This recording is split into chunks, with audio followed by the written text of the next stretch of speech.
Sinoć je emitovana prva epizoda najpopularnijeg muzičkog takmičenja Zvijezde Granda, a ono što su svi iščekivali da vide je kako će se nova članica snaći.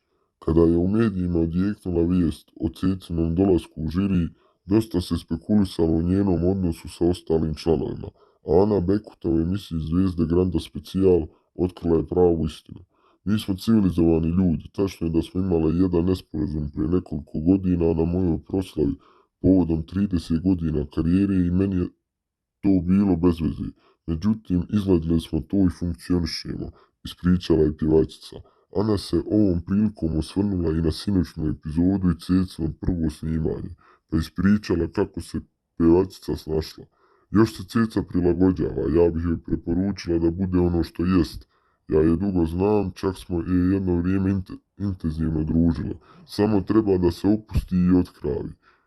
Vidim da se trudi i brzo će se uklopiti u naš sastav. Njoj naš sistem možda nije još najjasniji, mi se ipak znamo u dušu i znamo da okrenemo priču. Ispričala je Beku.